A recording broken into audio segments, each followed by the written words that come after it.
listen just for tonight,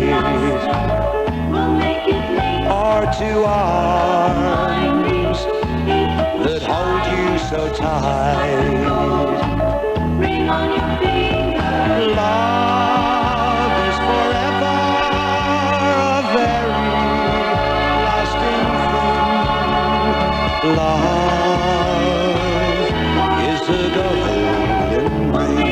There's the song and the singer that broke 1 million teenage hearts in the 50s when he opened his mailbag every night on television. And we say good evening to Ernie Sigley. Good evening, Ernie. Good morning, Bruce. Good evening, Bruce.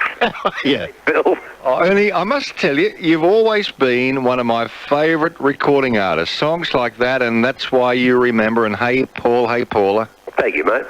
And I remember when you released your album, the one we played tonight, I was with you for the launch of that, and that did very well for you, didn't it? Yeah, it was a good seller, yeah. That's a rerun of Love is a Golden Ring. That's not the original recording, is it? The original was on W&G with the last 78 record in Australia and the first 45 by an Australian artist. That's interesting, Ernie. We'll just elaborate on that. That would be some sort of a record, wouldn't it? Yeah, well, they brought it.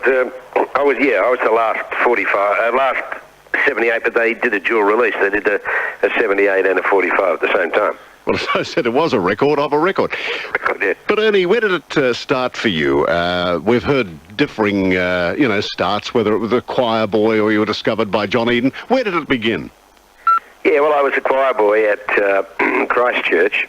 I won a scholarship as a boy. I auditioned for the choir, so I got free education up until my voice broke. And then when I finished, actually, while I was a choir boy, I was singing on Swallows Juniors. I went in there and I went in a talent quest. And I came second on it. And then I started singing on Swallows Juniors. And there was a guy called Maurice Callard. Oh, yes, we remember the name. Yeah, and the voice. He was a good announcer and plus the studio manager, and I put my name down as a job for a panel operator, turntable operator in those days, as you know. For when it came up, when it came up, I started at the age of 14 at 3DB as a panel operator. That's how it all started.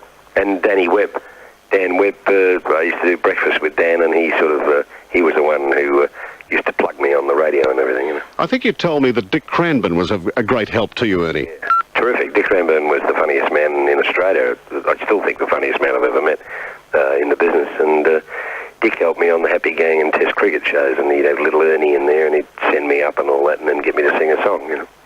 Bruce and I were just saying during the news, off air, that you're a bloke who is never out of work, and I put it down to the fact that you are so laid back. What you are comes across, and you're not putting on an act, and you're for real. And I said to Bruce, I feel more relaxed when I work on television with you, Ernie, than with anyone else. And I think this is the secret of your success and your longevity. Yeah. Well, I've always tried to be just myself, you know, that I've always believed that as an entertainer. I followed Crosby a lot, you know. I loved Bing Crosby. I absolutely adored him, you know. If he had been gay, I would have married him. Oh, come on. If I had been gay, I would have. But, you know, I really, no, being serious, I followed his career. I read his book, Call Me Lucky, when I was a little boy. And, yes. And I always remember Bing saying that when you sing under the shower in the bath, if you think you sound like Bing Crosby, you're a success. If you don't think you sound like Bing, he wouldn't be a success. And I believe that when people watch me on television, they can relate to me and say, well, I can get up and do what Ernie does. I could sit there and do that. And I think that's sort of been my success, that I do what the average person could do if they got the break. And also, Ernie, I believe you laugh at yourself, and I think with that, it's a great attribute. You never get big-headed. No, I don't. You know, I've always had good people to bring me down if I ever thought I was too big-headed. But my father was very good in that respect. He taught me humility, you know, and not to sort of, which I never did. I never actually. I have no scrapbooks. I have no records that I ever made. I've got nothing. I've never kept anything. I think mainly for that reason. I wanted to read about myself, really. Ernie, from DB, you travelled over to Radio Luxembourg. Could you explain for us why and what was Luxembourg all about? Well, the reason I left, all these women wanted my body, Bruce, and I just couldn't handle it anymore. That's rubbish. Well, actually, I was firing at the time. I was doing a show called The Teenage Hour on Channel 7 Saturday afternoons at 5 o'clock with John Darcy. Remember John? Yes. The Australia's Elvis. And John and I and Heather and Gaynor and Charlene Clancy and everyone was in it. You know, Bert was the booth announcer at 7 at the time, you know, and we all did the show together. And excuse me, and I was still on 3DB, and I'd made records, and I was doing Sunny Side Up as well. And I thought, well, it's time to go away, you know. And everyone said, oh, you're mad. And I said, oh, no, I want to go away. So I did. And I was in London, I guess, about 9 months before I cracked it at Luxembourg, and I finally got an audition in there, and I got the job, and then went out to live out in Luxembourg for a couple of years, and that's where I did all my work out there, and which was an incredible station, because I was only telling someone about this the other day. The English service of a night had a listening audience of 26 million people. Gee. Which is unbelievable, isn't it? Absolutely. But did any of them speak English? Actually, the whole of Europe, all the kids, it was 1960, 61, 62, and they were into all American and English records. Yeah, their English was, everyone was speaking English, and except they thought I called myself Ernie Williams. I used my middle name because no one would understand Sigley, but they all thought I was Andy Williams, bloody singer, you know. All these letters from the kids in Holland and all that. Is that when pirate radio was starting up over there, Ernie, is it? No, there wasn't any pirate then. Like Radio Caroline and things? I left the pirate radio, started Radio Caroline, I think was the first one. I'm not too sure about that now. So then you came back to Australia after a stint in Europe, and was it Adelaide for you first up, Ernie? I came back to Melbourne, and I did a couple of Sunny Side Ups again as a guest artist, and that was about all. And then I had an appointment to meet Colin Bednall, to go and meet him in his office, and I had no money. I had enough for the train fare from Altona to Richmond and back, and I walked from the Richmond station to GDV. His secretary said he's gone to have a spa bath, a sauna or something. And he cancelled. He didn't even cancel. He just let me down. I thought, well, you know. I thought, what do I do? So I walked back to the station. I went back to Altona.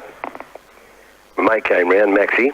I sat on the beach and had a bit of a cry on that. We had a few beers, and Maxie said, here's 20 quid. He said, go to Adelaide. He said, you were big in Adelaide before you went overseas. So I did. I got on the train the next day, the Overlander, and went to Adelaide. That's how it happened. And that lasted, what, about 11 years? Yeah, I did Adelaide Tonight for 10, 11 years, yeah. You really were the biggest, hottest property in Adelaide, weren't you, Ernie? Yeah, it was good, yeah. You and Ann Wills? Wills and myself, yeah. And, yeah, Adelaide was, well, more so Fluffy, Ian Fairweather. Ian was my straight man. Ian Fairweather and myself, you know, we did Adelaide Tonight. Willsy was sort of our barrel girl, man. Glenys, I remember vaguely, was on television at about the same time. Yeah, she was doing the children's show. She introduced Humphrey Bear to Australia, and then she married me.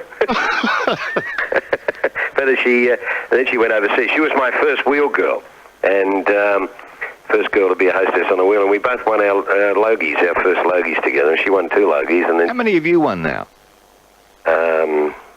23, 24, 23, I think. Yeah, and you were lucky enough to be presented your Gold Logie by John Wayne, I remember. The Duke. I think he's the biggest star that ever came out, don't you? I agree. Yeah. That was very emotional, I remember, Ernie.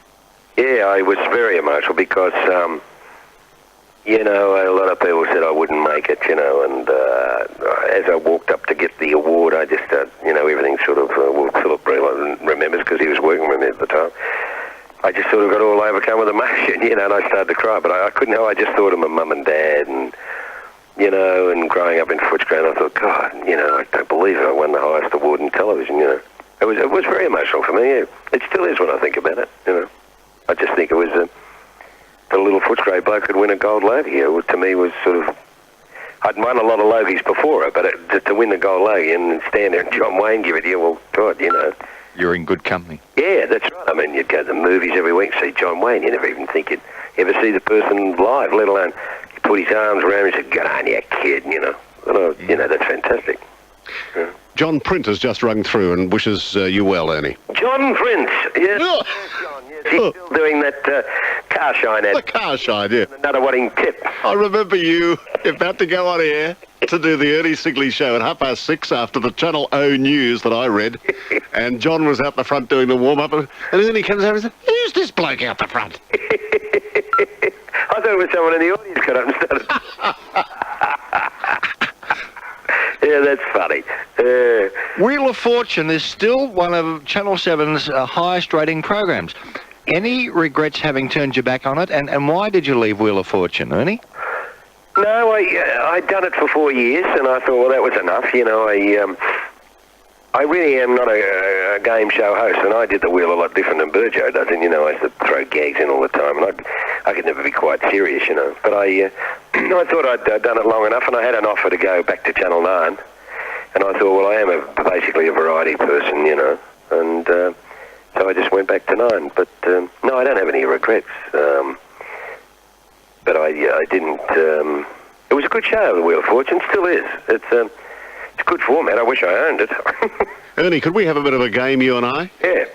A little rock and roll trivia? Yeah. See how good you are. You really have. Like Bert Newton with films, you've got a photographic memory. Who had Starlight Star Bright? A local singer. Well, he was a Sydney singer. Yes, Sydney. Wasn't Warren Williams. Starlight, Star Bright, Star... I know the song. Oh, come on, Ernie, come on. Lonnie Lee. Right. Who had Running Bear? Johnny Preston. You're right. The what? White Label Mercury. Yeah. Mm. Who did What Do You Want to Make Those Eyes at Me For? Emil Ford and the Checkmates on Red Label Pie English. Let's Think About Livin'. Bob Lumen. Little White Bull. Little White Bull. Tommy Steele. And finally, Handyman. Jimmy Jones. Not bad. Amazing. Not bad at all. Got them all? Every one of them. Ah, beauty. Now, these days, you're on the land. We're talking to you at the farm. Yeah. Well, I wouldn't exactly call it a farm, but it's a country property, yeah. Yeah. Got any sheep up there? Any cattle? Oh, yeah. A bit of cattle walking around, you know. It's lovely. Actually, I'm cooking tonight for Dennis Walder and his lovely wife, and my mate Ron Egberg and Andrew Compton, who own Porter's Hotel up here and up in Ballarat. So, and the kids are up here. Ernie, the meeting up or the making up with Denise Drysdale, how did that come about? I originally met Denise in London. I saw her over there. I was walking on the street one day with Brian Braidwood, who was married to Bev Harrell, which reminds me, he still owes me money. Yeah. We were... He'll be sought out on Monday. We've done you a good turn ringing you. And we were walking on the street, and I looked across and I saw this girl in hot pants, a blonde. I said, oh, she's a good sort. And it was Paddy McGrath, Paddy Newton. And there was Paddy, Ding Dong, or another girl who was a dancer who was with Denise, I can't remember now. So we went and had a drink and had a laugh and did all that, you know, and well, I went out to dinner with Paddy, actually. Cost me 50 quid, I've never forgotten that. God, she could eat. I don't think she'd eaten for 12 months. And so we had dinner. You would have put it on your Gold American Express card. Rupert Murdoch was paying. I put it on the expense account. And I was working with him at the time. And then I met Ding Dong, and then I went back to Adelaide, and she came back to Australia, and she came over and did Adelaide Tonight. And I didn't really know her, except I'd seen her on commotion and that. And I was talking to her from the desk. You know, I used to talk a lot to the artists before they sing. Yep. And she started cracking some funny lines, and I thought, gee, she's funny. And then when I came back to Melbourne to do the national show, we were looking for a wheel girl, and I thought, oh, well, Ding Dong, she's ideal. So that's how it happened, Denise. Ernie, thanks for spending some time with us tonight. You're always a delight to have as a special guest and a good friend. Thank you for tonight. Pleasure, Bruce. Thank you, mate, and thank you very much, Phil. Give our best to Dennis and the gang. We're sorry we're not up there to enjoy the barbecue with you, Ernie. I'll tell you what, you're killing them, you two, aren't you, on your ratings and everything all through the week and Sunday nights and everything? Oh, we're having a good time, and if ratings come along, well, that's the icing on the cake. It's called entertainment and it's called pros, and it always works. Ernie Sigley, thank you. Come out in the finish, don't we? Hopefully. That's the truth, buddy. See you, Ernie.